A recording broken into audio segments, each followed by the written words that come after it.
que le Seigneur m'a mis dans le cœur. Très souvent, on dit, quand on parle de servir le Seigneur, de vivre pour Dieu, quand on est face à quelque chose qui nous semble difficile, on va dire, est-ce que j'ai le choix?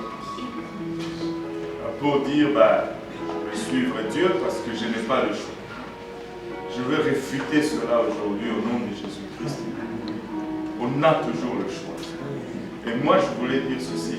J'ai choisi. Alléluia. Je ne vis pas pour Jésus parce que je n'ai pas de choix. Je vis pour Jésus parce que j'ai choisi de vivre.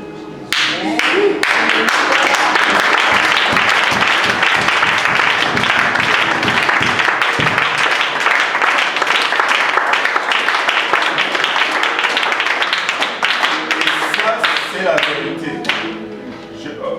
Je ne vis pas pour Jésus par manque de choix. Ce n'est pas par défaut que je vis pour Jésus-Christ. Ce n'est pas malgré moi que je vis pour Jésus. Si je dis est-ce que j'ai le choix, c'est comme si c'est contre mon gré. Je réfute cela dans le nom de Jésus. Jésus est un gentleman. Il ne s'impose, il ne nous enlève pas tout le choix pour que nous puissions juste ne pas avoir le choix et de vivre. C'est pas comme ça.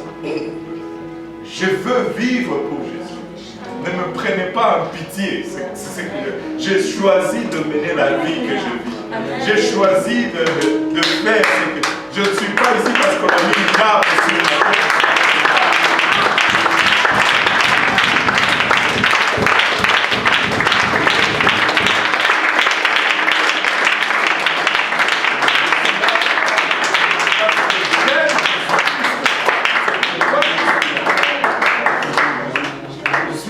J'aime Jésus-Christ. Et j'espère que vous êtes là parce que vous aimez Jésus-Christ.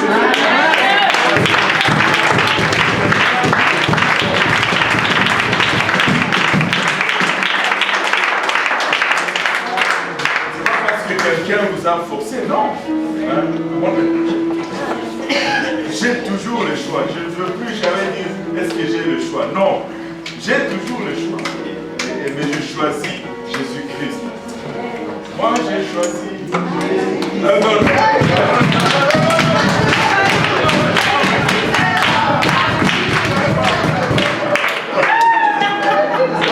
pas faire l'étude là.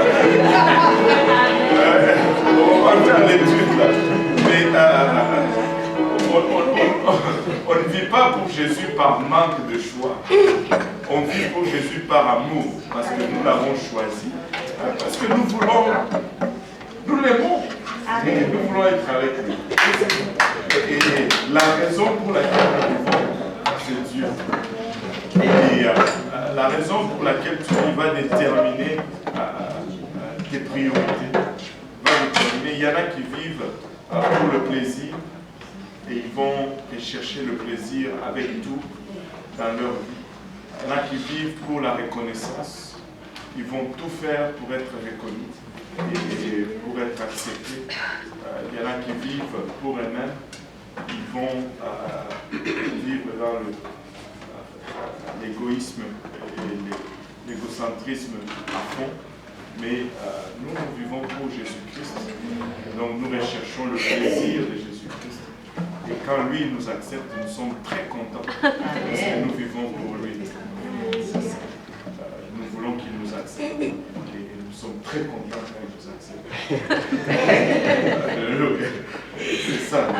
Alléluia. Pour nous battre nous-mêmes.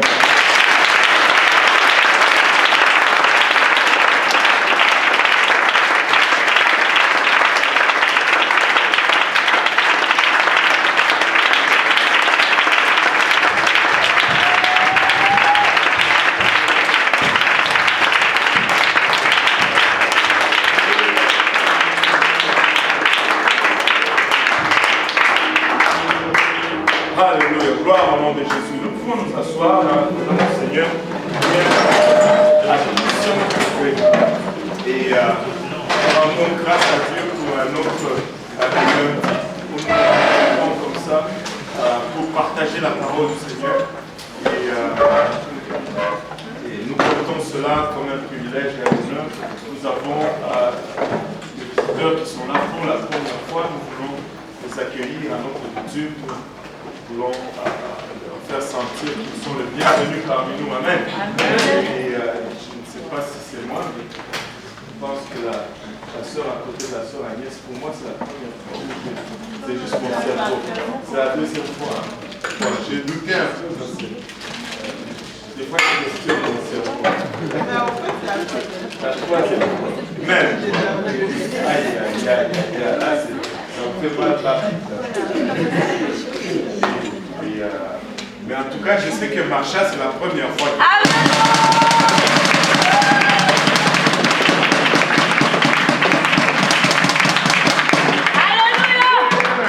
Et c'est une belle histoire, l'histoire de Marsha. C'est l'amie de la sœur Viviane. Et quand elle était en Floride, la sœur Viviane est venue ici.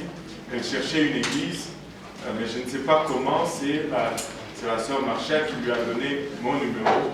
Et c'est ainsi qu'on est entré en contact avec la sœur Viviane. Je ne sais pas comment mon numéro est allé à elle. Elle va me l'expliquer. Sur UPCI, waouh, il n'y a pas de secret avec elle. C'est bon. C'est bon. Et nous sommes contents qu'elle soit là avec nous aujourd'hui. Et nous rendons gloire à Dieu pour cela. Il y a aussi le frère à côté de nous. C'est son cousin.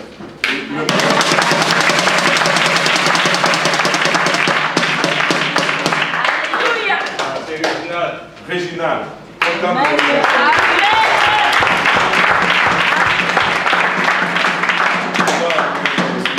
Et il y a également, je vois un frère là dans le fond.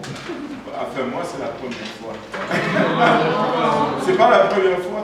Mais je dois réécouter mon système.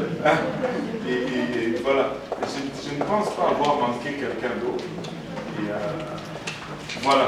Et content de voir tout le monde. Et voilà. Donc nous allons, la fois dernière nous parlions de... nous avons offert Isaac en sacrifice. Oui, on était là. Donc, et nous avions parlé de la persévérance, d'aller jusqu'au bout dans nos épreuves. Et nous avions fini sur cette note lorsque Abraham montait d'un côté de la colline avec ses problèmes, avec ses préoccupations, et avec son accablement, le bélier probablement montait de l'autre côté de la colline et ils se sont rencontrés au sommet de la colline. Va jusqu'au bout de ton épreuve. C'est là que tu vas trouver solution à ton épreuve. Très souvent, nous sommes prompts à abandonner.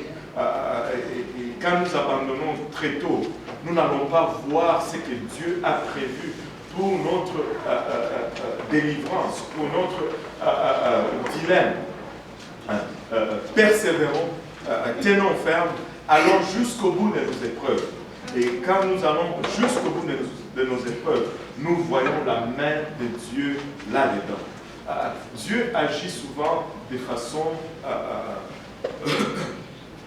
qui ne sont pas toujours dans notre... Oh, en passant, je vais partager ça avec vous. On m'a donné une autre révélation en ce qui concerne Isaac hier. C'était dans une étude biblique qui se faisait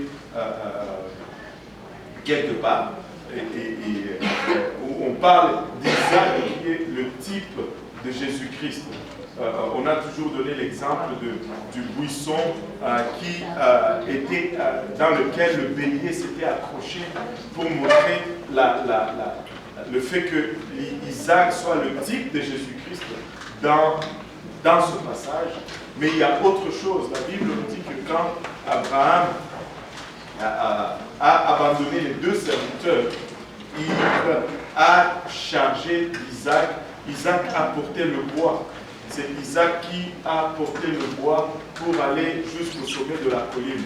Or, notre Seigneur a été aussi cloué au bois. Et il a porté son propre bois aussi jusqu'au sommet de la colline. Isaac est vraiment le type de Jésus-Christ, le type de l'obéissance jusqu'à la mort. Il ne s'est pas défilé, il n'a pas essayé de fuir, mais il s'est laissé ligoter et il a enduré ce que Dieu avait pour lui et pour son père. Maintenant,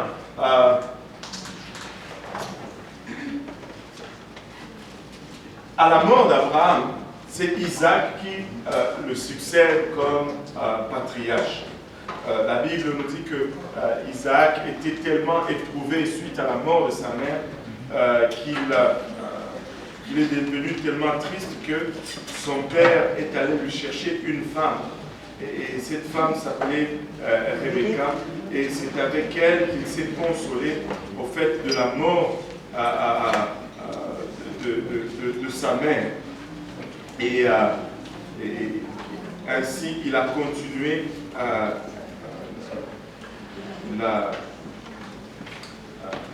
l'appel de Dieu qui avait sur son père, qui a été passé sur lui par la suite. Maintenant, il y a quelque chose de similaire.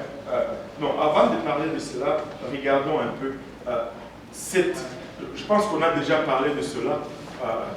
C'est quelque chose qui revient très souvent dans la Bible. Et je pense qu'il y a une leçon là-dedans pour nous également. C'est que Dieu va souvent utiliser des femmes stériles. Sarah était stérile. Rebecca, comme on va le voir, a été aussi stérile. La mère de Samson, j'ai oublié le nom, a été stérile. Élisabeth était stérile. Beaucoup de femmes stériles que Dieu a utilisées à travers la parole pour faire venir à existence des choses qu'il avait promis ou qu'il avait planifié pour son peuple. Cela doit nous servir d'une grande leçon pour nous aujourd'hui, parce que nous sommes très souvent intimidés quand nous regardons nos capacités, quand nous regardons nos habilités face à ce que Dieu demande ou ce que Dieu attend de nous. Nous ne devons pas nous en faire. Dieu ne cherche pas d'habilité. Dieu ne cherche pas de capacité. Dieu cherche la disponibilité. Quand tu es disponible, Dieu va te donner l'habilité pour faire son œuvre. Et même des fois, il va t'appeler dans quelque chose que tu n'étais même pas du tout apte à faire. Moi, j'ai étudié les sciences. Je n'ai pas fait les lettres. Qu'est-ce que je fais à prêcher la parole de Dieu aujourd'hui? Je n'étais pas formé à parler devant les gens. J'étais formé à travailler dans une usine ou dans un bureau avec des formules et des choses comme ça, à faire des calculs et à trouver des solutions à des contraintes physiques ou chimiques ou quelque chose comme ça. Je n'étais pas formé à parler devant les gens. Mon fils David m'a demandé, il y a à peine 3 jours, il me dit, papa, il dit, est-ce qu'à chaque fois que tu vas pour prêcher, tu ressens la même chose, tu as comme mal au ventre, et puis les genoux sont comme faibles? J'ai dit, oui, mon fils. Il dit, mais, parce que moi, on demandait d'ouvrir le service à J-Peniel lorsqu'il y avait Purpose Institute. En fait, c'est lui qui a ouvert le service. Il dit, j'avais mal. J'ai dit, ben, c'est toujours comme ça.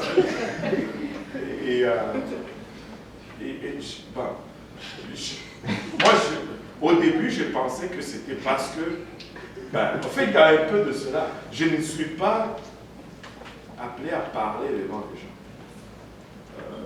Mais Dieu cherche la disponibilité. Si tu te rends disponible, Dieu va t'utiliser. Et Dieu utilise ceux qui sont disponibles, ceux qui s'impliquent, ceux qui travaillent. C'est pourquoi vous allez voir, c'est presque une loi universelle. Pas seulement dans l'église, mais partout. Ceux qui travaillent, c'est ceux qui ont encore plus de travail. J'en ai parlé, je pense à l'Est il n'y a pas longtemps. Parce que quand quelqu'un a un travail à faire, il va aller instinctivement vers la personne qu'il pense apte à le faire et le mieux et le plus vite possible, et si du moins ça va être fait. Amen. Si je pense qu'en te confiant une tâche, tu ne vas probablement pas l'accomplir, ben je ne vais pas venir de la confier. Et comment est-ce que tu crées cela? C'est en faisant ce qu'il y a à faire. S'il y a une feuille à ramasser, tu la ramasses. S'il y a une toilette à nettoyer, tu la nettoies. S'il y a un aspirateur à passer, tu la passes. Et en voyant, en observant cela, l'instinct se développe. Ah, si je donne à cette personne, ça va être fait. Et là, tu te retrouves à faire plusieurs choses. Là, tu commences à fuir pour qu'on ne t'en donne pas plus. et le cycle continue. Mais tu dois développer cela. Tu dois développer cela. Je ne sais même pas pourquoi je parle de cela. Mais bon, ça devrait être bon pour quelqu'un, je pense. Mais Dieu cherche ceux qui sont disponibles. Amen. Et si nous nous mettons disponibles, Dieu va nous équiper avec l'habilité pour faire la tâche. Moïse, il ne pouvait même pas parler. Il bégayait. Il dit, mais Seigneur, j'ai la langue embarrassée. Pourquoi tu me choisis, moi, pour aller parler devant Pharaon? Prends quelqu'un d'autre. Dieu dit, c'est toi. Ce qui est paradoxal, c'est que 40 ans plus tôt, Moïse disait, yes, c'est moi. Il a tué quelqu'un. Mais Dieu le regardait, il dit, moi je ne suis pas dans cette affaire. Et il a pris fuite devant Pharaon. Alors qu'il était jeune, alors qu'il était prince d'Égypte, ça n'a pas marché. Mais là, il a 40 ans de plus, c'est-à-dire il a 80 ans d'âge. Il est berger. Et Dieu dit, c'est toi. Et là, quand Dieu dit c'est toi, il dit, pas moi. Cherche quelqu'un d'autre. Jusqu'à ce que Dieu s'irrite contre lui. Ok, je vais le faire. Et Dieu ne cherche pas toujours nos amis. Dieu cherche la disponibilité. Maintenant, retournons à Abraham, à Isaac plutôt. Isaac qui a maintenant sa femme. Allons dans Genèse 25. Et à partir du verset 20. Au nom de Jésus, Abraham engendra Isaac. Isaac était âgé de 40 ans quand il prit pour femme Rebecca, fille de Bethuel, l'araméen, de Padom Aram, et sœur de Laban l'araméen. Isaac implora l'Éternel pour sa femme car elle était stérile. Et l'Éternel l'exauça. Rebecca, sa femme, devint enceinte. Les enfants se heurtaient dans son sein et elle dit, s'il en est ainsi, pourquoi suis-je enceinte? C'est comme si la sœur Alice aujourd'hui venait nous dire, les bébés se battent dans le ventre. Ils ne se battent pas. Non. Et la sœur Alice attend 2 garçons. Amen. Très excité.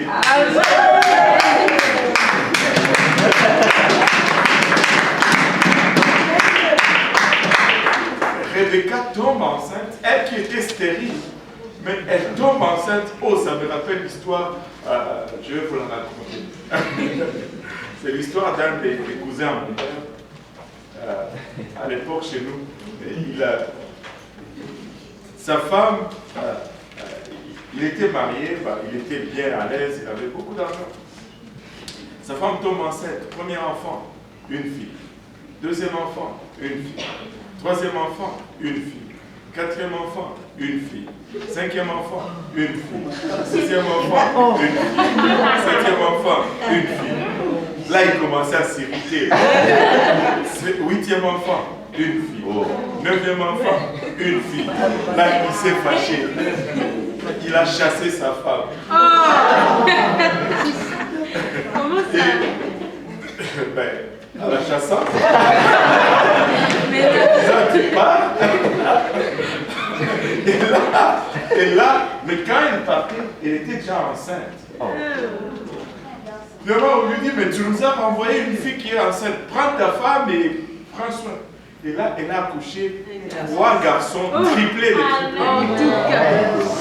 Mais laissez-moi vous dire ceci. Ces filles ont été des enfants extraordinaires, modèles. Mais ces 3 garçons lui ont fait faire ça. Ils ont été terribles, je me rappelle. Ils sont nés la même année que moi. Moi, je n'étais pas terrible. Et un des garçons, il jouait à l'infirmier avec un des voisins. Il joue à l'infirmier, il prend une seringue, il tire de l'eau, il l'injecte dans le lit. C'était à ce point-là. Imaginez-vous.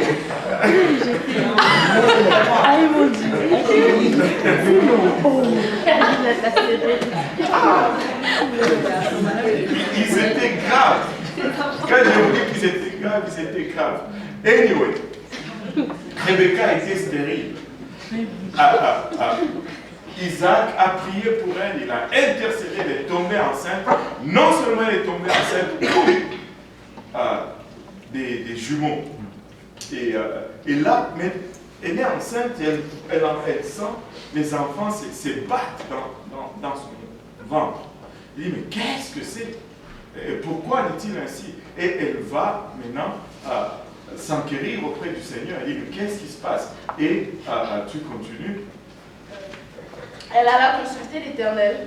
Et l'Éternel lui dit, oui. 2 nations sont dans ton ventre. 2 nations sont dans ton ventre. Et 2 peuples se sépareront au sortir de tes entrailles. Et 2 peuples vont se séparer au sortir de tes entrailles. Un de ces peuples sera plus fort que l'autre. Il y en a un qui sera plus fort. Et le plus grand sera assujetti au plus petit.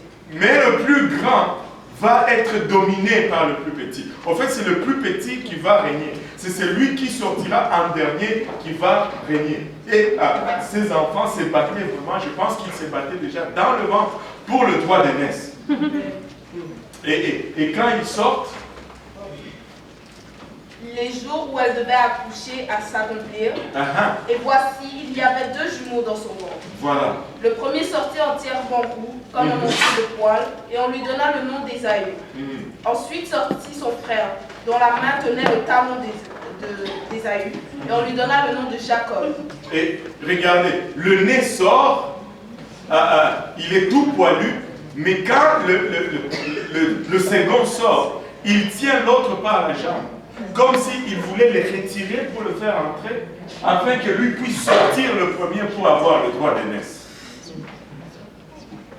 Et on lui donne le nom de Jacob.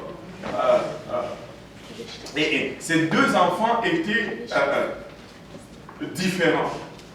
Ils n'étaient pas pareils. Si on continue la lecture, là on va voir une grande leçon là-dedans. C'est verset 27. Ses enfants grandirent. Ésaü devint un habile chasseur, un homme des champs, mais Jacob fut un homme tranquille, qui restait sous les tentes. Wow. Ésaü devint un habile chasseur, un homme des champs. Mais Jacob fut un homme tranquille qui restait sous les tentes. 2 personnalités différentes. L'autre, il aimait sortir, aller à la chasse. L'autre, il aimait rester à la maison, prendre ça relax. Le rabbin nous avait donné une révélation de l'hébreu en ce qui concerne ces 2 différences. Il dit, quand il dit, Ésaü devint un habile chasseur, un homme des champs, ça veut dire un homme sauvage, un homme qui a une espèce de laisser-aller dans sa vie.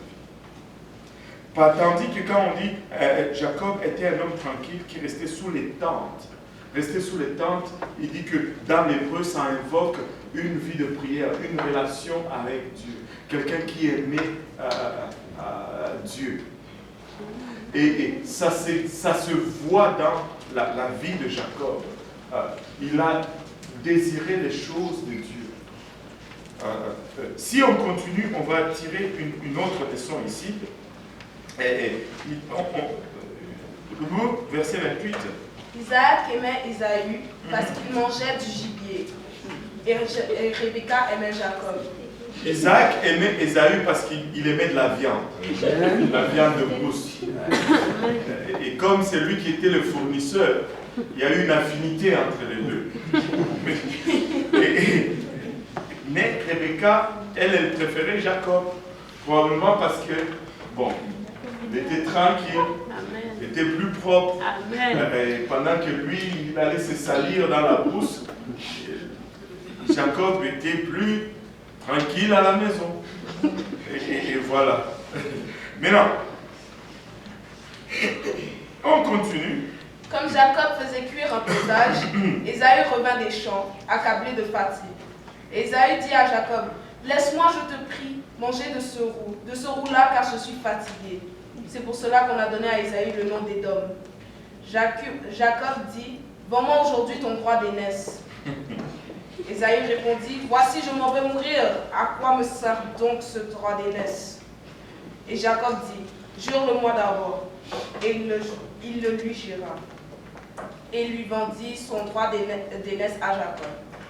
Alors Jacob donna à Ésaü du pain et du potage de lentilles. Il mangea et but, et puis se leva et s'en alla. C'est ainsi qu'Ésaü méprisa le droit d'aînesse. C'est ainsi qu'Ésaü méprisa le droit d'aînesse. Quelle façon triste de finir un chapitre. On voit ces enfants qui grandissent, mais qui sont de personnalités différentes. Cela ne veut pas dire que si tu aimes la chasse et manger la viande, que tu n'aimes pas Dieu nécessairement. Ce n'est pas là le point ou le but ici. Mais c'est plutôt sa légèreté vis-à-vis des choses importantes. Très souvent, nous faisons cette erreur dans notre vie. Nous accordons de l'importance à des choses qui sont passagères. Mais les choses éternelles, nous le reléguons au second plan. C'est mortel. C'est suicidaire. Très souvent, les gens vont se battre avec Dieu pour des choses temporaires, des choses insignifiantes. Écoutez, si quelque chose vient entre moi et Dieu, il faut que j'enlève cette chose. Et on va toujours argumenter, mais il faut juste mettre toutes les chances de notre côté. Amen. Maintenant, ces deux personnes plutôt, avaient deux caractères différents. Mais Ésaü a mis sa priorité ailleurs. Il a mis sa priorité ailleurs. Où est ta priorité aujourd'hui? Maintenant, il rentre de la chasse, il est affamé, fatigué, c'est légitime. Il voit son frère qui est en train de faire le potage. Il dit, donne-moi un peu de ce que tu prépares parce que j'ai faim et je vais manger. C'est légitime. Mais son frère, qui depuis le ventre de sa mère, désirait ce que lui avait, mais qu'il négligeait, voilà une opportunité de s'en saisir. Maintenant, on peut vouloir faire le bien, mais on le fait mal. Et c'est ce que Jacob a fait. Il désirait une bénédiction, il désirait la responsabilité qui vient avec la bénédiction, mais il l'a mal cherché. Et cela ne va pas être sans conséquence également dans sa vie, et on va le voir. Mais si nous voyons ce qui se passe pour le moment, il saisit l'opportunité, il dit à son frère, vends-moi ton droit d'aînesse. Écoutez, Ésaü lui donne une des réponses les plus stupides, les plus non-sens qui puissent exister. Mais la tristesse, c'est qu'aujourd'hui encore, les gens donnent cette même réponse quand vient le temps de faire le choix entre la vie éternelle et la condamnation éternelle. Il dit, voici, je m'en vais mourir. À quoi me servirait le droit d'aînesse? Je ne connais personne qui meurt parce qu'il n'a pas mangé pour un jour. Je n'ai jamais rencontré quelqu'un qui est mort parce qu'il n'a pas mangé pour 2 jours, ni pour 3 jours. Au fait, je peux vous montrer des gens qui n'ont pas mangé pendant 10 jours et ils sont même plus en santé que ceux qui mangent tous les jours. Je peux vous montrer des gens qui n'ont pas mangé pendant 2 semaines. Ils sont vivants, ils ne sont pas morts. Je peux vous en montrer même qui n'ont pas mangé pendant 3 semaines. Et ils s'en portent très bien. Ils ne sont pas morts. Mais lui dit, voici, je m'en vais mourir. À quoi me sert ce droit d'aînesse? Et Jacob lui dit, jure-le-moi d'abord. Et jurer en son temps. C'était comme si, attends un peu ici, je vais prendre une feuille de papier, on va l'écrire et tu vas signer. Parce qu'en ce temps-là, la parole de quelqu'un valait ce qu'elle déclarait. Les affaires se concluaient sur la parole de quelqu'un. Mais on est dans une autre époque aujourd'hui. Malheureusement. Et il le lui jure. Et à partir de ce moment, le droit d'aînesse est passé à Jacob. Jacob lui donne sa soupe et du pain comme bonus. Et lui, il mange et il s'en va. Et la Bible nous dit que c'est comme ça qu'Ésaü méprisa le droit d'aînesse. Maintenant, le droit d'aînesse n'était pas tout simplement une question matérielle. Parce que le droit d'aînesse impliquait l'héritage familial. On succédait au père. On les succédait financièrement, mais on les succédait aussi sur le point de vue responsabilité, mais surtout, on lui succédait spirituellement. Et c'est là que tout rentre en jeu. Et pour le comprendre, si nous avançons environ 2000 ans plus en avant, nous allons voir le peuple de Dieu captif en Égypte. Et pour libérer le peuple de Dieu, Dieu frappe tout le premier-né des Égyptiens, les hommes comme le bétail. Et après avoir fait cela, il dit quelque chose à Israël. Il dit, vous allez me mettre tout le premier-né de côté. Et au lieu de me donner le premier-né, donnez-moi seulement les Lévites. Et comme les Lévites n'étaient pas assez, comptez-moi tel nombre pour compléter sur les Lévites. Je vais les prendre à la place des premiers-nés. Le premier-né appartient toujours au Seigneur.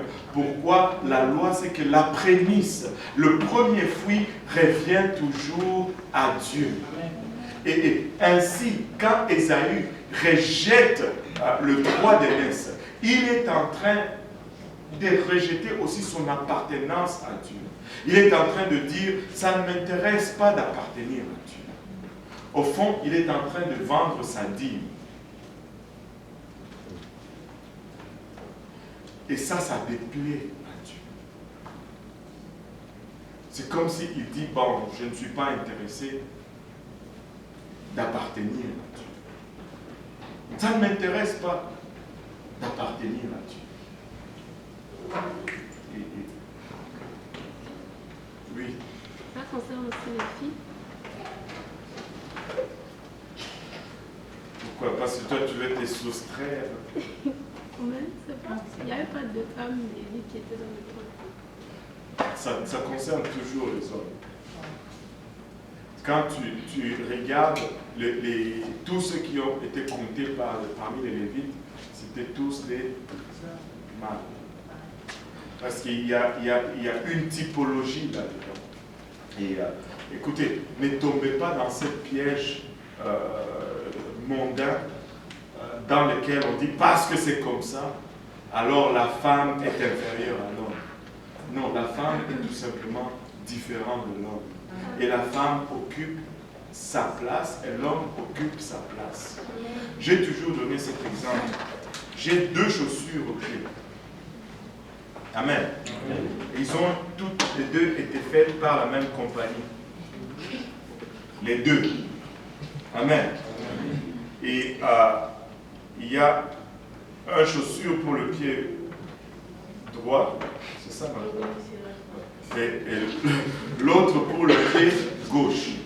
Maintenant, aujourd'hui, dans le monde, on vous dit non. La chaussure droite est plus importante que la chaussure gauche parce qu'elle est portée à la jambe droite. Maintenant, essaye d'inverser tes chaussures. Parce que tu veux donner de l'importance à la chaussure gauche. Tu vas faire ça.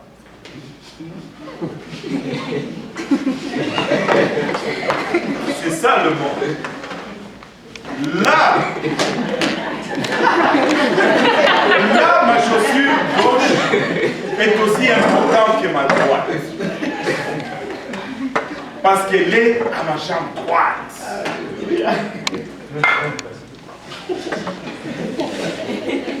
On tord les familles, on gâche toute une société. Parce que si je marche comme ça, je vais avoir des problèmes.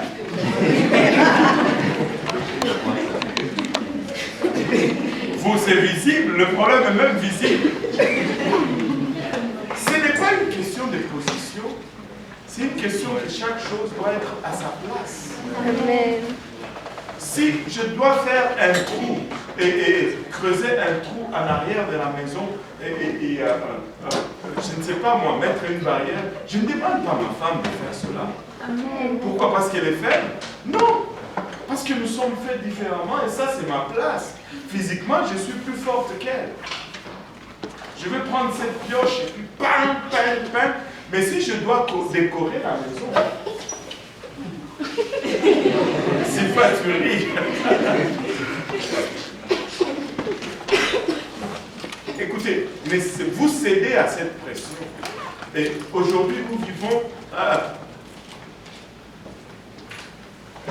hors du plan de Dieu. Mais c'est Dieu qui nous a créés, ce n'est pas cette société qui nous a créés, ce n'est pas Freud ni n'importe quel philosophe qui nous a créés pour qu'il puisse nous dicter comment nous allons vivre. Retournons à la source. Dieu, en faisant l'homme et la femme, il ne les a pas fait pareils. Nous ne sommes pas pareils, nous sommes différents. Nous sommes égaux, mais nous sommes différents. Et si tu mets l'homme à la place de la femme à la place de l'homme, oh, ça ne marche pas. L'homme est cartésien, la femme est émotionnelle.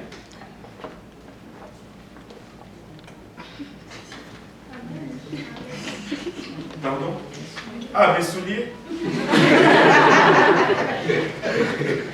Ma fille tient à ce que elle tient à l'image de son père. Mais, bon, ok, voilà. Écoute, il y a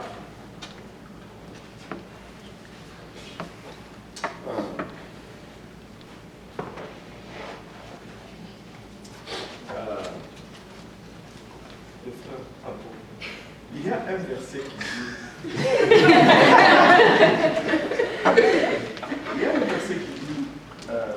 Dieu va faire selon la puissance, sa puissance qui œuvre en toi. Éphésiens 3. Mince. Quelqu'un peut lui dire Éphésiens 3. Wow. Au nom de Jésus. En fait, il a été l'élève de. Amen. C'est le frère apôtre. Et très souvent, l'élève va dépasser le maître. Donc la théorie est en train d'être démontrée ici. Oui. Or, à celui qui peut faire. À celui qui peut faire. Par la puissance qui agit en nous. Par la puissance qui agit en nous. Infiniment au-delà de tout ce que nous demandons ou pensons. À lui soit la gloire dans l'Église et en Jésus-Christ, dans toutes les générations, au siècle des siècles. Amen. Par la puissance qui agit en nous. Regardez, très souvent, nous voyons cela comme l'accès à l'illimité. Non, cela nous donne un cadre dans lequel nous devons fonctionner. À chacun, Dieu va donner des limites. Si tu veux faire au-delà de cette puissance, tu es dans des trous. Ah. Relis encore le verset. Oui, c'est ce que je suis en train de faire. Oui, vas-y. Or, à celui qui peut faire. À celui qui peut faire. Par la puissance qui agit. Il fait par quoi? Par la puissance qui agit en nous. Et c'est la puissance qui définit ce qu'il va faire. Si tu sors de cette puissance, tu es dans les troubles. Comment ça sortir de cette puissance? Parce que des fois nous voulons faire par nous-mêmes. Ceux qui ont dit qu'on peut porter le pied gauche au pied droit, c'est parce qu'ils ont fait par eux-mêmes.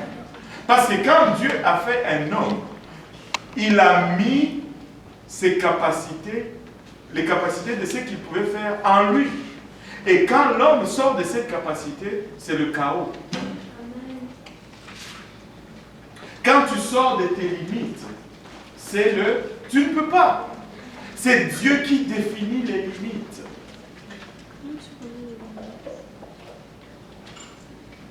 D'abord en sachant que je suis un homme, ça c'est la première chose. Et en étudiant la parole de Dieu, en suivant la direction du Saint-Esprit. Écoute, quand tu les sais tes limites. Mais si on veut appliquer ça sur le domaine spirituel, parce que le physique c'est facile, on connaît, on voit le pied droit, on voit le pied gauche. Mais dans le domaine si, je vais te donner un exemple. Si Dieu m'a donné le talent de chanter, je chante. Je ne veux pas chercher autre chose. Si Dieu m'a appelé à enseigner, j'enseigne. Je ne veux pas me casser avec autre chose. Si Dieu m'a appelé à prêcher, je prêche. Je reste dans les limites de la puissance que Dieu me donne. Je ne veux pas essayer juste de tout faire. Écoutez, c'est tellement clair. Tu vois des gens qui...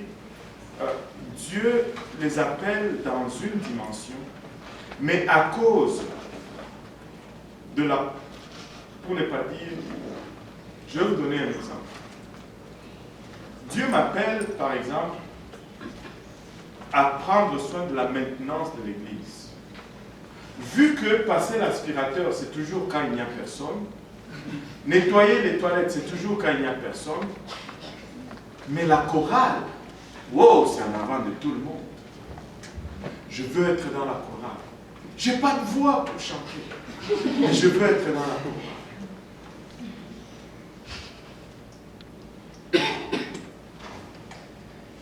Je sors, juste par exemple, je sors de... Tu dois toujours chercher à savoir c'est quoi ma limite. Ah. c'est juste Oui.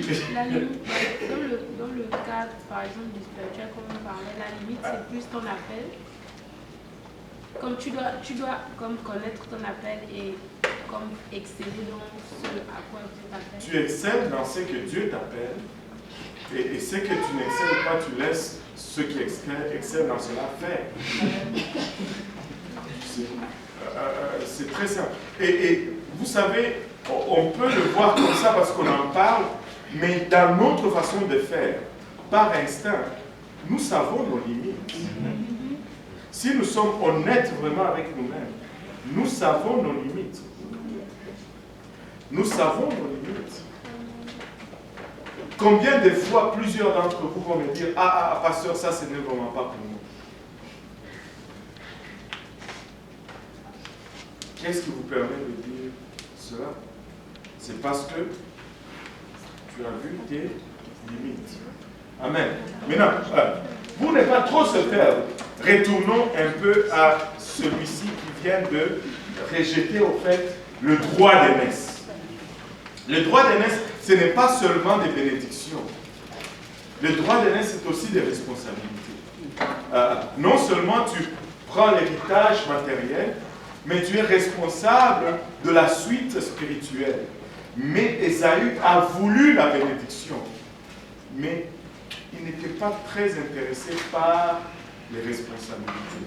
Mais Isaac, plutôt Jacob, il voulait. Il voulait. Il dit, il est allé hors de lui-même pour avoir accès à cela. Maintenant, regardez ceci. Après cela,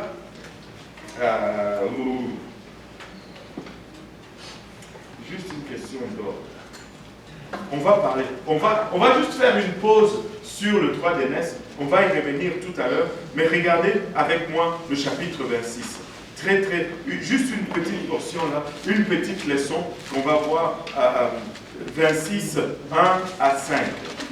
Il y eut une famine dans le pays, outre la première famine qui eut lieu du temps d'Abraham. Et Isaac alla vers Abimelech, roi des Philistins, à Guérar. L'Éternel lui apparut et dit, ne descends pas en Égypte, demeure dans le pays que je te dirai. Séjourne dans ce pays-ci, je serai avec toi et je te bénirai, car je donnerai toutes ces contrées à toi et à ta postérité. Je tiendrai le serment que j'ai fait à Abraham ton père. Je multiplierai ta postérité comme les étoiles du ciel. Je donnerai à ta postérité toutes ces etc. Donc toutes les promesses d'Abraham sont renouvelées à Isaac. Mais regardez, la même chose qui était arrivée avec Abraham est en train d'arriver ici avec Isaac. Dieu dit à Abraham, sors de ton pays, de ta patrie, de ta nation, va vers le pays que je vais te montrer. Il arrive dans le pays où Dieu lui montre Canaan, boum, famine. Oh, et c'est Dieu qui m'a envoyé ici. Si Dieu m'a envoyé ici, pourquoi est-ce qu'il y a la famine? Vous avez déjà posé cette question. Si j'ai commencé à servir Dieu, pourquoi tous ces troubles? Amen. Dieu va faire de sorte que tu sois sûr, que tu sais que c'est lui qui t'a envoyé là. Amen. Dieu va faire de sorte que tu sois sûr, que tu sais que c'est lui qui t'a envoyé là. Je ne sais pas si ça se comprend.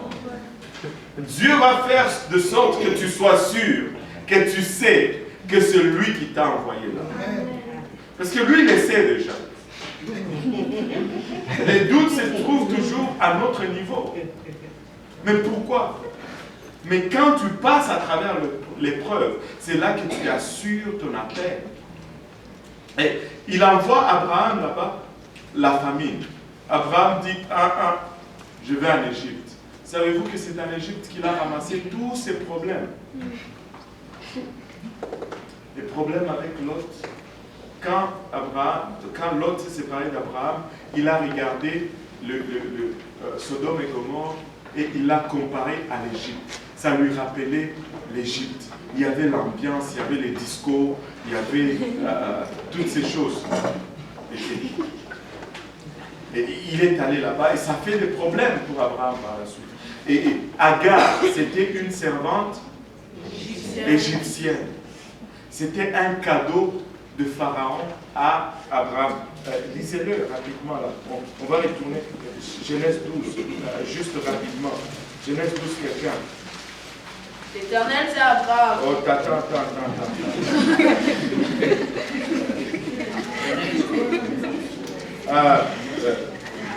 Verset.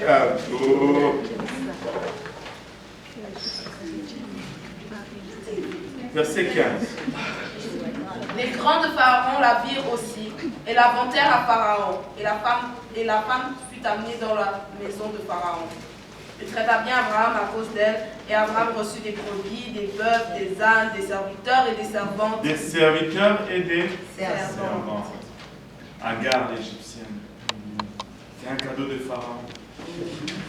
Abraham ne devait pas aller en Égypte. Si Dieu t'a envoyé à Montréal, reste à Montréal. Ne va pas en Alberta.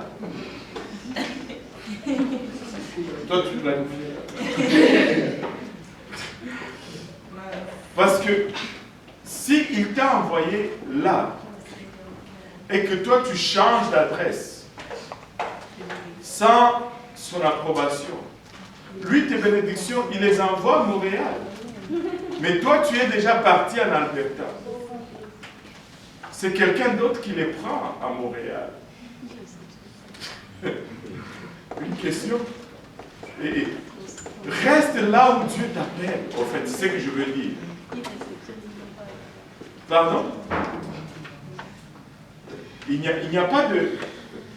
La poste spirituelle, on ne peut pas faire le suivi de courrier. Sur ces enveloppes qui viennent de là, ça dit si la personne n'est pas là, retournez à l'expéditeur. Oui, Tabitha. C'est-à-dire que les bénédictions dépendent du lieu?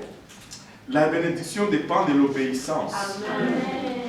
Ça ne dépend pas du lieu. Parce que dès que tu quittes le lieu, là où il t'a dit d'aller, tu as désobéi à Dieu. Et c'est ça qui te met hors de la bénédiction. Dieu peut te bénir n'importe où tu es, du temps que tu marches dans l'obéissance. Or, en quittant contre son gré, c'est la désobéissance. C'est clair? Pardon? Moi, je n'ai pas de problème que tu restes à Montréal ou pas. C'est que c'est Dieu qui... Enfin, je vais changer pour Montréal. Si Dieu t'a appelé en Alberta, ne viens pas à Montréal. Hein? On serait correct. Je n'ai pas de parti pris. Mais assure-toi que tu es dans la volonté de Dieu. Amen. Regardez, il y a des gens qui sont venus me voir pour me dire, nous voulons déménager. Si vous me demandez mon opinion, je dirais, non, ne partez pas. Parce que je les aime. Mais je ne sais pas ce que je leur ai dit. Je leur ai dit, est-ce que c'est la volonté de Dieu? Avez-vous cherché la face de Dieu? Priez. Si Dieu vous le dit, je suis avec vous. Enfin, je ne vais pas partir avec vous, mais vous avez ma bénédiction. Alléluia. Et je sais que si c'est lui qui vous dit, il va vous utiliser là où vous allez, c'est clair. Nous ne sommes pas tous appelés en Alberta. Il y en a qui sont appelés à Montréal. Et qui sont peut-être en Alberta aujourd'hui. Et ils ne vont pas bien. Et il y en a qui sont appelés en Alberta et ils sont à Montréal. C'est hors de la volonté de Dieu. Le problème, ce n'est pas le lieu, le problème, c'est la volonté de Dieu. Maintenant, Isaac, regardez maintenant Isaac. Isaac, quand il prend la place de son père, la même chose arrive encore. Une autre famille. Coïncidence? Non. Son appel aussi doit être mis à l'épreuve. Et Dieu lui dit, reste là. Quelqu'un m'avait dit une fois, je pense que c'était même ici, Dieu n'a pas dit à Abraham, reste là. Il a dit à Isaac, reste là. C'est pas juste. J'ai dit, oh, mais c'est juste. Dieu est toujours juste. Ça, c'est la prémisse. Quand tu regardes la parole de Dieu, tu vois que ça ne marche pas. La première chose que tu fais, tu te dis, je suis dans la confusion, je suis dans l'erreur. Ne pense jamais à aucun moment que Dieu s'est trompé. Jamais. Ça, si tu veux comprendre, c'est par là que tu dois commencer toujours. Amen. Et je dis, mais c'est clair. Abraham n'était pas à Canaan. Dieu lui a dit, va à Canaan. Si Dieu ne lui a pas dit, après, quitte Canaan, pourquoi il a quitté? Mais Isaac est né à Canaan. Isaac, c'est le seul patriarche qui est né, qui n'a jamais quitté et qui est mort. Et il devait aussi avoir une parole de la part de Dieu. Et il a eu sa parole. Et il l'a respectée. Abraham avait eu sa parole, mais il est allé au-delà de sa parole. Maintenant, Isaac est resté, laissez-moi vous dire, les bénédictions de Dieu ne vont pas dépendre ni du lieu géographique, ni de circonstances qui entourent le lieu où tu es. Parce que très souvent, ce sont les circonstances qui vont nous faire fuir. Je sèche ici. Je dois quitter. Mais ça séchait à Canaan. Mais regardez le verset 12. Genèse 26. Isaac sema dans ce pays, il recueillit cette année le centuple. Il recueillit cette année le centuple, 100 fois. Une année de famine. Mais qu'est-ce qui a fait la différence? C'est son obéissance à Dieu. Ce n'est pas la famine autour de lui, c'est l'obéissance à Dieu. Écoutez, si nous obéissons à Dieu, nous allons nous éviter beaucoup de problèmes. Beaucoup de problèmes. Il faut tout simplement obéir à Dieu. Il faut tout simplement obéir à Dieu. L'obéissance vaut mieux que le sacrifice. Il faut tout simplement obéir à Dieu. Amen. Et Car l'Éternel le bénit. Car l'Éternel le bénit. Si nous obéissons, Dieu va nous bénir. L'obéissance est quelque chose de très rare aujourd'hui. Vous savez, un esprit qui prévaut de nos jours dans notre société, c'est l'esprit de rébellion. On n'aime plus l'autorité. Savez-vous quoi? L'homme est incapable de vivre sans autorité. Tu as toujours besoin de l'autorité sur toi. Nous tous. Du moment que tu commences à rejeter l'autorité, tu es sur une voie vers la perdition. Tu dis, ah pasteur, tu exagères. Hein? Pourquoi est-ce qu'on a la police? Si on est si intelligent comme on le prétend, et ce n'est pas une question d'intelligence, on allait juste mettre les panneaux zone de 50 et on n'allait pas avoir besoin que le policier se cache à côté pour nous inciter à obéir le 50. Dès qu'il n'y a pas d'autorité, c'est la folie. Même à notre détriment. Le 50, c'est pour notre bien. Mais malgré cela, il faut qu'il y ait la police. Les gens disent, oh, j'ai besoin de... Donne-moi juste la parole, et puis ça va me suffire. Vraiment, vous voulez qu'on voit ça dans la Bible? Qui connaissait mieux la parole que David? Qui avait une relation avec Dieu comme David? Mais quand il a péché, la parole n'a pas su le convaincre. Est-ce qu'il avait une conviction? Oui. Et les gens vont dire, je n'ai pas la conviction. Ce n'est pas une question de conviction, c'est une question de choix. Quand Dieu te montre, c'est fini. Dieu n'a pas besoin, en plus de me montrer, de me convaincre. Il y a de ces choses que Dieu va me convaincre. Mais en général, quand Dieu me montre, je dois obéir. Je n'ai pas besoin d'attendre qu'il me frappe encore. C'est la nature humaine. Regarde, David a péché. Il l'a écrit lui-même, les psaumes et tout. Il a écrit toutes ces choses. Mais quand il a péché, rien n'y fait. Jusqu'à ce que le prophète vienne devant lui et lui pointe le doigt dans le visage et lui dit, tu as péché. Ah, je me répands. Il fallait qu'un homme vienne lui pointer cela. Écoute, quand tu rejettes l'autorité, tu es en route vers la destruction. J'ai besoin que quelqu'un ait droit de regard dans ma vie. Amen. Ma vie doit être à nu devant quelqu'un. Et tu as besoin que quelqu'un ait droit, que quelqu'un puisse te dire, quand ça ne va pas, il te dise, là, ça ne va pas, sans que tu arrêtes de l'appeler au fait. Je lui parle.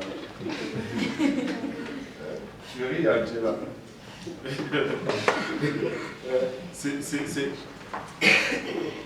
L'homme, la nature humaine fait que nous avons besoin de l'autorité Dieu. Sans autorité, nous sommes perdus. Oui, Est-ce que c'est nous-mêmes qui choisissons qui doit avoir de l'autorité sur nous? c'est Dieu qui place quelqu'un sur nous. Ici, il y a 10 personnes.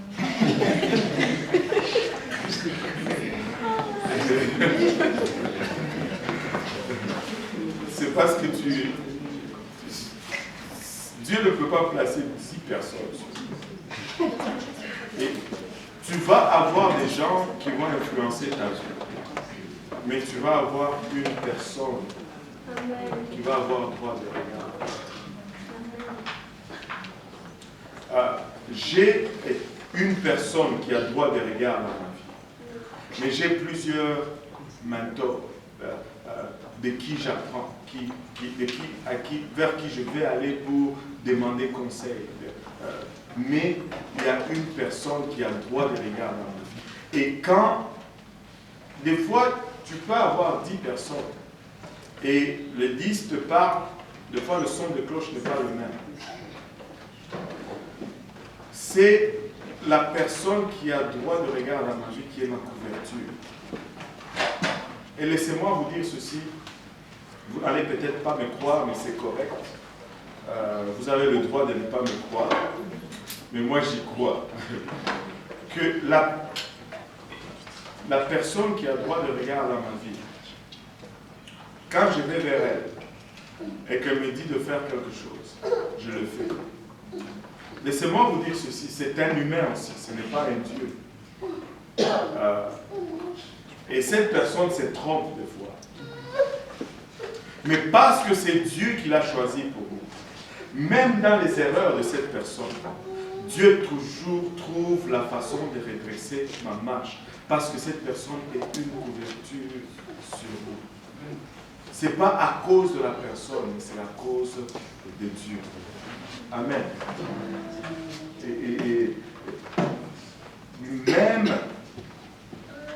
Et c'est ce que je vais vous ramener un peu à la prédication d'hier. Quand le pasteur Fazalor a dit ceci. Quand mon pasteur me dit que tu dois porter des chaussettes rouges, je vais chez Silence et j'achète tous les paires de chaussettes rouges qu'il a. Ce qu'il a voulu dire, c'est ce que je suis en train de vous dire ici. Que même si il était en train de dire, des fois il se trompe, mais même s'il se trompe, parce que c'est Dieu qui l'a placé, Dieu va se porter garant de ce qu'il va dire. Et Dieu va faire de sorte que même le mal va produire le bien. Et c'est ce que cette parole signifie, tout concourt au bien de ceux qui aiment Dieu. J'ai une couverture et je reste sous ma couverture. Oui. J'ai une question. Oh, oui, vas-y. Comment c'est qui que Dieu a mis sur notre vie et est-ce qu'il y a forcément parmi les personnes, il y a forcément le pasteur?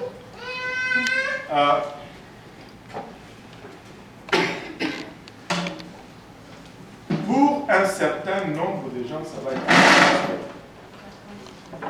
et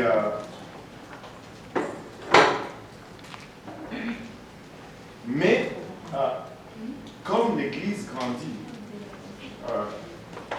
un homme ne peut pas être la couverture de 500 personnes, il va mourir. Il va mourir. C'est pourquoi, comme l'Église grandit, Dieu élève aussi d'autres personnes autour des dirigeants pour les secondaires. Et tranquillement, ces personnes jouent cette tranquille. Il y a de ces personnes qui sont dans l'Église. Je sais que ce n'est pas moi qui ai la couverture pour cette personne.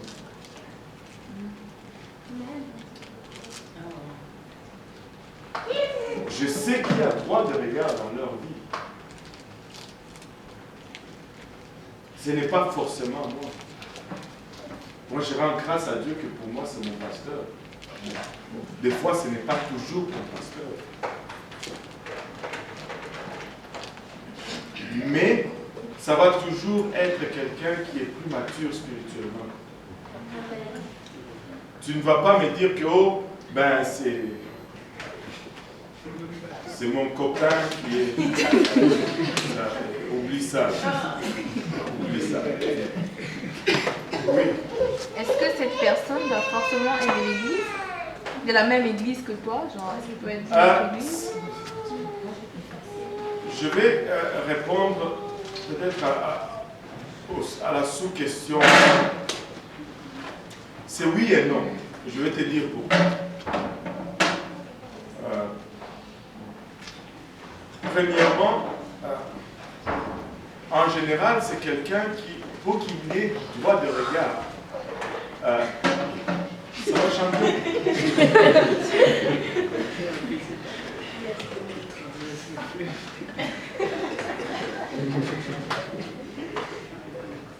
Prends-le.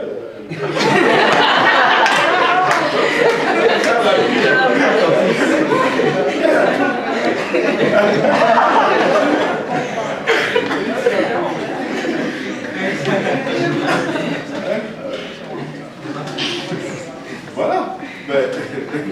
Maintenant,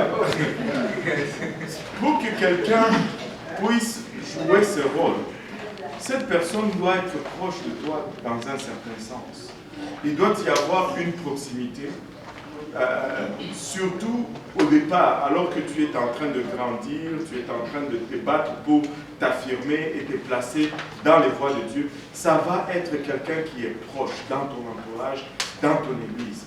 Parce que Dieu ne va pas choisir quelqu'un qui ne connaît pas ton quotidien pour te regarder. Amen. Tu manques l'église 3 dimanches de suite. Si lui n'est pas là, il ne va pas savoir. Comment il va t'appeler? Eh oh, je ne t'ai pas vu, qu'est-ce qui se passe? Tu vois. Par exemple, tout simplement. L'autre chose, c'est qu'il faut que vous partagez la même foi. Si vous n'avez même pas les mêmes croyances, c'est difficile que... Maintenant, il peut arriver que, par exemple, si moi aujourd'hui, je dis juste par exemple, juste par exemple, okay? Je sais que celui qui a le droit de regarder dans la vie, c'est mon pasteur. Mais aujourd'hui, Dieu, juste par exemple, peut m'appeler à quitter ici, à aller planter une église ailleurs. Juste par exemple. N'allez pas dire à Pasteur Graham que moi je veux partir. Je n'ai pas dit ça. Que ça soit clair. Et qu'il m'amène, je ne sais pas moi, à Chicoutimi pour planter une église là-bas. Amen. Là, je me retrouve là-bas. Mais j'ai déjà été à 15 ans sous Pasteur Graham. J'ai maturé, j'ai atteint, j'ai passé certains stades où Dieu peut m'éloigner, mais je vais toujours me rapporter à lui. Et au point où j'en suis, j'ai déjà compris. Peut-être que si Dieu m'éloignait quand j'étais tôt, je n'avais pas compris certaines choses, ça allait être différent.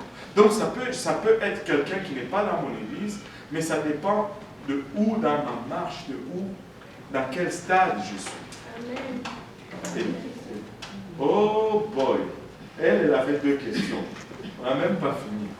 Donc laissez un peu pour pas. Ça va être juste oui ou non, mais c'est pas assez dangereux ça. Okay, Est-ce que vous pensez que Pasteur Graham, lui, il a quelque chose? je ne pense pas, je sais. Je sais qu'il a quelqu'un. Et ça n'a pas besoin d'être un pasteur nécessairement, c'est ce que j'ai dit. Je sais. Je sais. Même Bishop Bernard, il a quelqu'un à qui est quelqu'un qui l'appelle, qui lui dit, hey, qui ne l'appelle même pas Bishop Bernard. Il dit, hey, David, assis-toi ici, j'ai à te parler. Et il dit oui. Amen. Et quand son téléphone sonne dans son bureau, il regarde, oh là, qu'est-ce que j'ai fait? Sinon, il ne va pas être là où il est. C'est vrai. Ne vous y trompez pas, sinon il ne va pas être là où il est. On ne se moque pas de Dieu. Ça ne marche jamais selon un désordre. Ça marche toujours selon ce que Dieu a dit. Oui, la deuxième question, c'était quoi? Et en fait, j'avais demandé, quand j'avais demandé est-ce que c'était quelqu'un, comment on pouvait savoir c'est qui que Dieu a mis sur nos vies. Voilà.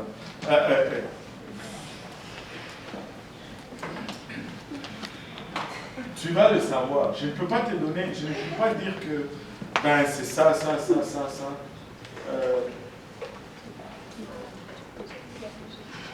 Tu vas le voir comme tu grandis. Au fond, je n'ai même pas de critères. Prie seulement que Dieu te le montre. C'est mieux comme ça. Juste une dernière question, parce qu'il faut qu'on avance un peu. Je voulais juste savoir si... C'est oui ou non aussi facile? Peut-être. Si les époux ont automatiquement droit de regard sur l'époux.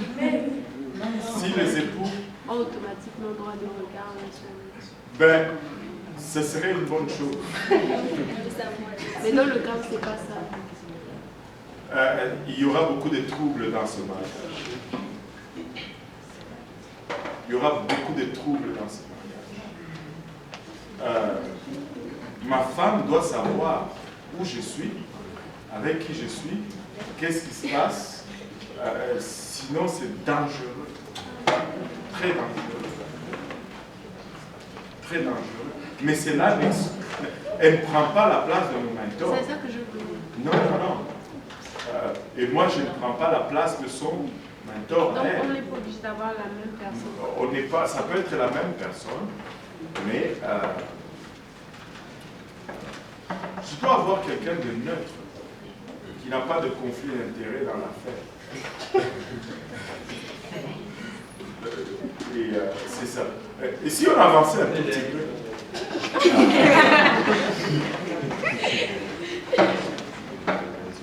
Oui.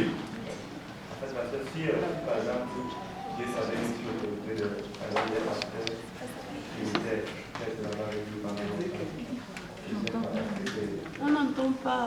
C'est la volonté de Dieu. Parce que, tu vois, quand vous donnez une question avec une prémisse, il faut d'abord s'assurer que la prémisse est correcte. Parce que si la prémisse n'est pas correcte, peu importe la réponse que tu vas donner, ça va être problématique.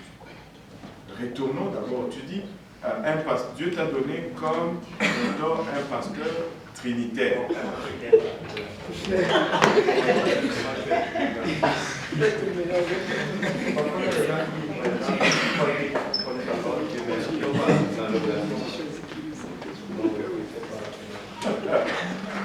Mais il faut qu'on résout d'abord la légitimité de l'homme, et pas pour ne pas dire que le mentor doit être une personne parfaite. Ok? On ne vient pas à Dieu,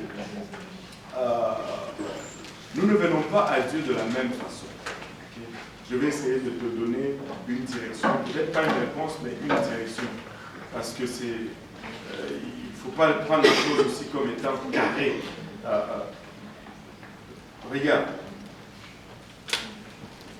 quand on vient à Dieu, c'est toujours un cheminement. Ton cheminement est différent du mien. Cela ne veut pas dire que si j'ai commencé chez les Trinitaires, c'est la damnation pour moi. C'était pire, j'étais catholique. Je parle des Trinitaires. J'adorais les statues. J'ai marché à genoux et j'ai baisé les statues. C'est vrai. Mais en ce temps-là, c'est ce que je savais.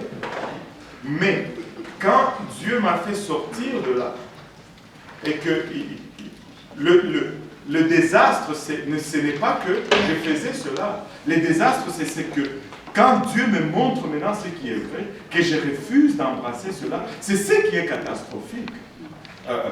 Je ne suis pas perdu parce que je fais ça. Je serai perdu parce que je refuse d'embrasser ce que Dieu me montre. Maintenant, quand Dieu me montre la vérité, je ne peux pas rester sous tutelle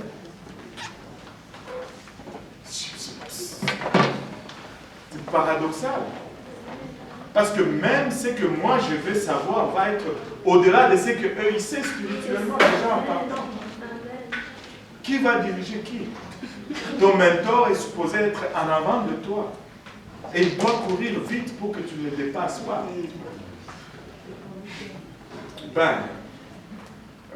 Il y a un temps où on s'est dit, ça a été un plaisir, mais je dois passer à autre chose. Et parce que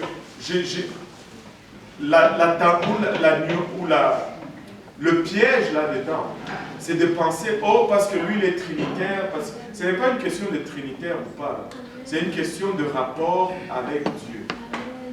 Si je le mets, si je dis, et si mon mentor était un prêtre catholique, ou pire, si mon mentor était, je vais aller jusqu'à l'extrême, si mon mentor était un occultiste, maintenant, je suis... C'est un exemple. Maintenant, je suis chrétien. Est-ce que je vais rester sur le même tutorat? Ça marche. Pourquoi? Parce que l'aspiration spirituelle, la puissance spirituelle est différente. Très souvent, des fois, quand on veut comprendre quelque chose, on l'étend aux extrêmes. Amen. On voit notre réaction. Et là, quand on le ramène, on doit réagir de la même façon. Amen. Bon, là, le temps est parti. C'est comme ça que Ésaü méprisa le droit d'aînesse. Maintenant, regardez ceci. Quand est venu le temps maintenant de prendre la bénédiction, je vais juste paraphraser pour le besoin du temps. Jacob appelle, plutôt, Isaac appelle son fils Ésaü. Ésaü, mon fils, viens. Maintenant, je vieillis, je suis aveugle, je vais mourir et aller auprès de nos pères. Va chasser, amène-moi du gibier, prépare que je mange comme j'aime et après je vais te bénir. Si Ésaü était honnête, il allait dire, papa, oui mon fils, au fait c'est parce qu'il y a un petit problème avec cette histoire. Tu te rappelles ces jours-là qu'on n'avait pas de gibier? C'est parce que j'avais pas rien pris. Ben j'avais faim et puis j'avais vendu mon droit d'aînesse à mon frère. Il n'a pas fait ça. Quand on lui dit, il prend son carquois et ses flèches, il part à la chasse. Et Rebecca qui a vu ça, dit, hey, cette histoire-là, ça ne va pas se passer comme ça. Jacob, viens ici. Voilà ce qu'on va faire. Ton frère, il est allé à la chasse. Toi, va t'habiller. Moi, je vais préparer le mets. Et toi, tu vas amener à ton père. Et lui, il va manger, il va te venir à la place de ton frère. Sinon, le droit d'aînesse que tu as demandé ne te servira de rien. Jacob dit, oh, maman, c'est chaud cette histoire. Moi, mon père, s'il voit que c'est pas moi, il va me maudire. Et là, Rebecca dit, t'inquiète mon fils. S'il te maudit, moi je prends la malédiction. Toi, fais ce que je te demande. Jacob dit, ok. Et il part, il prend les vêtements d'Ésaü, il les porte, et on coupe le chevreau, on met la peau au bras et au cou, et là, Jacob rentre avec son nez tremblant vers son père. Papa, voici, j'ai été à la chasse, et là, son père est surpris un peu. Oh, déjà, comment ça se fait-il? D'habitude, ça prend plus de temps que ça. Tu es retourné tôt. Ah, ben le Seigneur l'a fait venir devant moi. Et là, il dit, ok, quelque chose de bizarre dans ta voix. On dirait Jacob. Viens ici un peu que je te touche. il devait trembler, Jacob. Là, il va, son père le touche, il sent le poil. Il dit, waouh, la voix, c'est la voix de Jacob, mais les mains, ce sont les mains d'Ésaü. Bon, on peut mettre ça sous le compte de la vieillesse. Et là, il mange, et puis il dit, viens ici là-bas. Il y avait encore un peu de doute. Viens ici que je t'embrasse. Et là, il vient pour l'embrasser. Il sent l'odeur.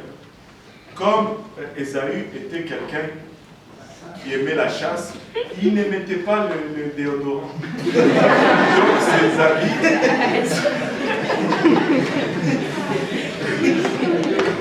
ses habits sentaient quelque chose. Et là, quand Isaac il sent cette odeur, il dit, bon, ça le rassure encore davantage. Et là, il bénit Jacob, et dès que la bénédiction est finie, Jacob prend l'assiette et sort de là en vitesse, zoom. Et tout de suite, Ésaü vient avec son plat. Oh là là, regardons un peu ça. Genèse 27, verset 30. Isaac avait fini de bénir Jacob, et Jacob avait à peine quitté son père Isaac, qu'Ésaü, son frère, revint de la chasse. Il fit aussi un mets qu'il porta à son père, et il dit à son père, que mon père se lève et mange du gibier de son fils, afin que ton âme me bénisse. Oh. Isaac, son père, lui dit, qui es-tu? Qui es-tu? Et il lui répondit, je suis ton fils aîné, Ésaü. Isaac fut saisi d'une violente émotion. Ouh. Et il dit, qui est donc celui qui a chassé du gibier et me l'a apporté? J'ai mangé de tout avant que tu vinsses, et je l'ai béni. Aussi sera-t-il béni. Lorsqu'Ésaü entendit les paroles de son père, il poussa de forts cris, pleins d'amertume, et il dit à son père, bénis-moi aussi mon père. Isaac dit, ton frère est venu avec ruse, et il a enlevé ta bénédiction. Aïe, aïe, aïe. Et il crie, bénis-moi mon père, bénis-moi mon père. Et il dit, ton frère est venu avec ruse, et il a enlevé ta bénédiction. Et regarde, par la suite. Ésaü dit, est-ce parce qu'on l'a appelé du nom de Jacob qu'il m'a supplanté 2 fois? Parce que Jacob signifie supplanteur. Regarde qu'est-ce qu'il dit ici. Très significatif. Continue. Il a enlevé mon droit d'aînesse. Il a enlevé mon droit d'aînesse. Et voici maintenant qu'il vient d'enlever ma bénédiction. Mais voici maintenant, il vient d'enlever ma bénédiction. Ésaü, dans sa tête, le droit d'aînesse et la bénédiction, c'était 2 choses séparées. Mais pour Dieu, ce n'est pas ça. Tu ne peux pas avoir la bénédiction sans les responsabilités. Et nous sommes bourrés de monde qui veulent juste les bénédictions, ils ne sont pas à mesure d'être responsables. Sans responsabilité, il n'y a pas de bénédiction. Il n'y en a pas. Il n'y en a pas. Il a pleuré. Il a pleuré. Pour lui, la bénédiction, c'était autre chose. Et la responsabilité, c'était autre chose. Non! Et c'est ça notre problème aujourd'hui. Et le monde, et les églises sont partis sur cette tangente où tout le monde c'est bénis-moi, bénis-moi, bénis-moi. Sans relation, ils veulent recevoir de Dieu. Alors qu'ils rejettent tout ce qui est pour créer une relation entre eux et Dieu. Pour avoir une relation avec Dieu, il faut que tu lui sois agréable. Il faut que tu lui sois agréable. Maintenant, et il dit... Attends d'abord, je n'ai pas fini. Mais l'Église, j'ai lu ce dicton, je vous l'ai déjà dit. L'Église était une fois une barque qui repêchait ceux qui se noyaient. Mais aujourd'hui, c'est un, comment on les appelle encore? ces bateaux de croisière qui recrutent les bénis. C'est bénédiction, bénédiction. J'étais à une place où on disait, prenez vos sacs, ouvrez, levez à l'air et ouvrez. Dieu va faire pleuvoir les bénédictions là-dedans.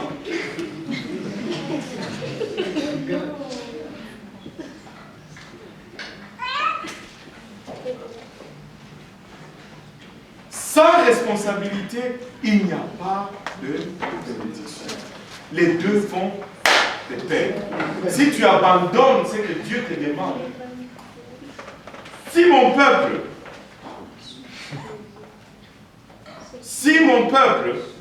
sur qui mon nom est invoqué, s'humilie, prie et cherche ma face, se détourne de ses mauvaises voies, ça c'est... Écoute, ça c'est la responsabilité. Alors je l'écouterai, je l'exaucerai, je guérirai son pays. Il y a d'abord la responsabilité. C'est si mon peuple, alors si nous abdiquons la responsabilité, wow, regardez ceci. Si mon peuple sur qui ça commence avec les noms. Oui, ok, si mon peuple, quelqu'un peut me le dire là, à haute voix. Si mon peuple sur qui est invoqué mon nom. Si mon peuple sur qui est invoqué mon nom. S'humilie. S'humilie, d'abord tu t'humilies. Oh, l'orgueil. Ça nous tue. Tu sais, ça c'est l'élément qui va amener le plus de gens en enfer. C'est l'orgueil. Tu t'humilies d'abord. Et s'humilie. Oui. Il prend d'abord mon nom. Ils se font baptiser à mon nom. Ils enlèvent leur fierté. Et puis, ils prient. Cherchent ma face. Et s'ils se détournent de ses mauvaises voies. Ils se repentent. Je l'exaucerai des cieux, je lui pardonnerai son péché et je guérirai son pays. Wow. Ça s'étend au-delà de nous. Non seulement, quand tu fais cela, Dieu te sauve, mais il guérit aussi ton entourage. Wow. Des bénédictions collatérales. Amen. J'aime ça. J'aime ça. Écoutez, tu ne peux pas abdiquer de tes responsabilités et espérer recevoir la bénédiction. Nous nous mettons très souvent nous-mêmes dans les troubles. Nous voulons abdiquer de nos responsabilités, espérant quand même avoir les bénédictions de Dieu. Ça ne va pas marcher. Ça ne va pas marcher. On revient à Ésaü. Et il dit, n'as-tu point réservé de bénédiction pour moi? Il n'y a pas d'autre bénédiction pour moi. Isaac répondit et dit à Ésaü, voici, je l'ai établi ton maître, et je lui ai donné tous ses frères pour serviteurs. Je l'ai pourvu de blé et de vin. Que puis-je donc faire pour toi, mon fils? Ésaü dit à son père, n'as-tu que cette seule bénédiction, mon père? Bénis-moi aussi, mon père.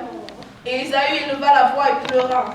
Isaac, son père, répondit et lui dit, voici. Wow. Ta demeure sera privée de la graisse de la terre et de la robe. Vous savez, c'est quoi ceci?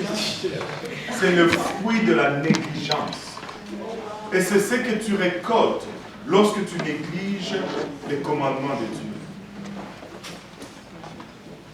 Tu te demandes pourquoi tu es privé de la graisse de la terre. Tu te demandes pourquoi la rosée du ciel d'en haut te manque. Et que tout ce que tu dois faire, c'est par l'épée. Tu cherches la joie, tu ne la trouves pas. Tu cherches la paix, tu ne la trouves pas. Mais regarde,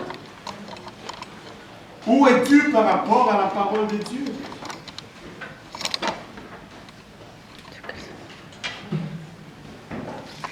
Mais non. Ta demeure sera privée de la graisse de la terre et de la rosée du ciel d'en haut. tu vivras de ton épée et tu seras asservi à ton frère. Mais en errant librement ça et là, tu briseras son joug de dessus ton cou. En d'autres termes, fuis loin de lui, et c'est seulement comme ça que tu vas être libéré de ça, de son autorité au fait. Or, c'est lui qui a la présence de Dieu. Nous pouvons spéculer sur ceci et voir et dire et déclarer combien et comment Jacob est menteur et tricheur, il est mauvais, blablabla. Écoutez, et lister toute la liste des péchés que Jacob a fait et comment il ne mérite pas la bénédiction de Dieu. Laissez-moi vous dire, montrez-moi une seule personne ici autour qui mérite que Dieu meure pour lui. Mais il y avait une chose qui mettait Jacob au-dessus d'Ésaü, c'est que son désir était sur les choses de Dieu.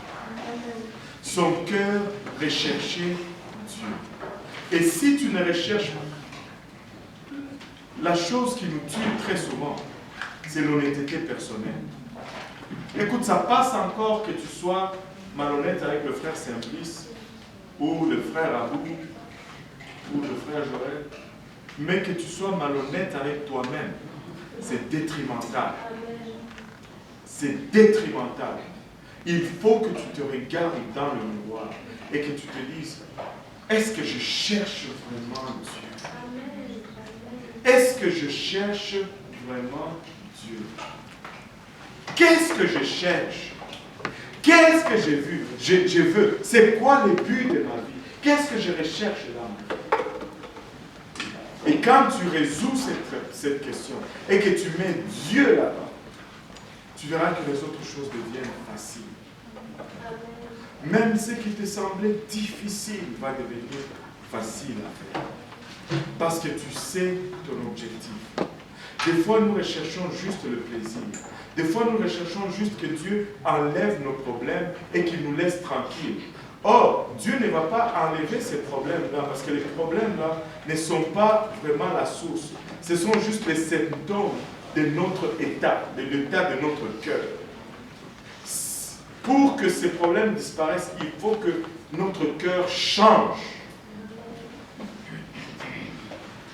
Tu sais, tu as mal à la tête, tu prends une aspirine. Ça calme le mal de tête. Mais le mal de tête n'est pas vraiment le problème.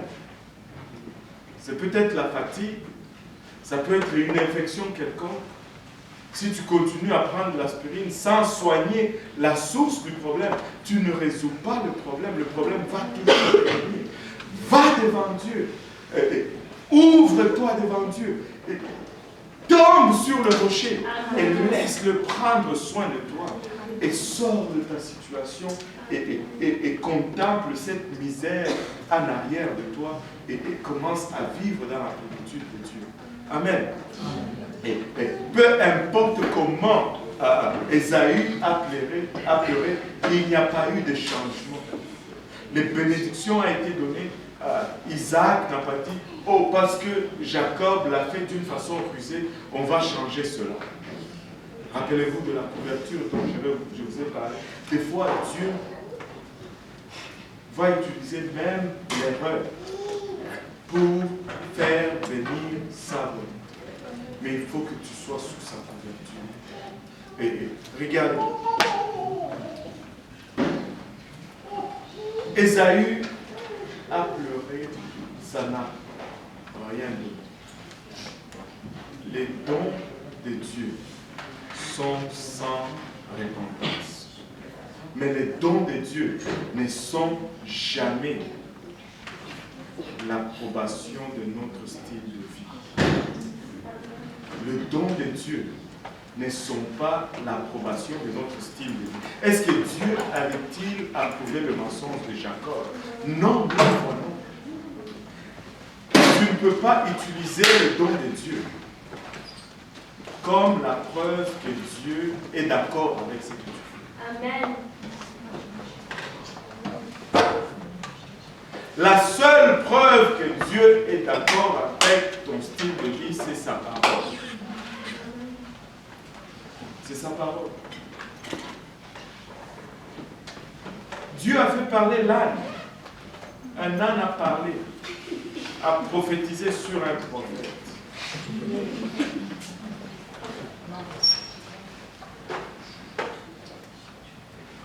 Dieu a utilisé plusieurs fois des rois méchants pour servir son peuple. Mais cela n'est pas une approbation du style de vie de ces rois. Les dons de Dieu ne sont pas l'approbation de nos styles de vie. Amen. Les dons de Dieu sont sans repentance. C'est pourquoi vous allez voir des hommes qui servaient Dieu, qui vivaient dans la crainte, que Dieu a donné certains dons. Mais là, vous les voyez aujourd'hui loin de Dieu. Mais ils exercent quand même le don que Dieu leur a donné. Et ce n'est pas parce que quelqu'un chasse un démon que nécessairement il est en ordre avec Dieu.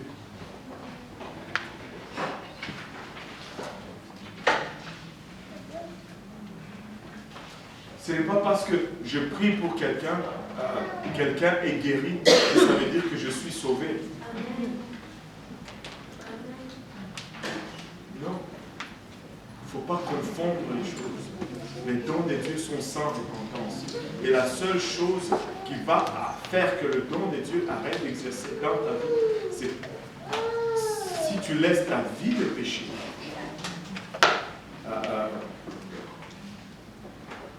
S'aimer le doute, enlever la foi, ben, ça ne va pas se faire. C'est tout. La pluie de Dieu tombe sur les méchants et les justes. Et le soleil brille pour les méchants et les justes. Mais, à la fin, il y aura une séparation des deux. Et c'est la seule chose qui va compter. Et une seule chose nous fait arriver jusque-là, c'est l'obéissance au commandement de Dieu. Amen. On va conclure là pour aujourd'hui. Et on va revenir à Jacob lundi prochain. Et pour aujourd'hui, on conclut là. Amen. On va élever nos voix et on va remercier le Seigneur.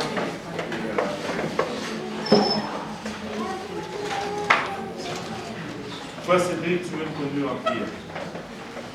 Et tu pries aussi pour la nourriture.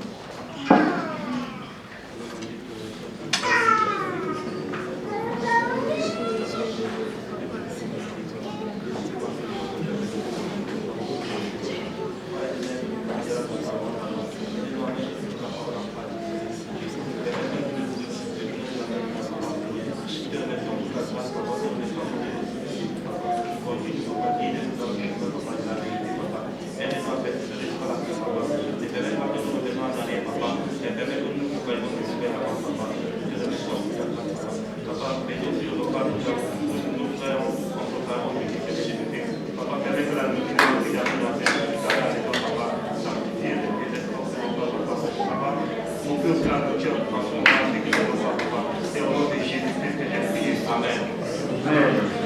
Disons tous au nom de Jésus. Oh, Jésus.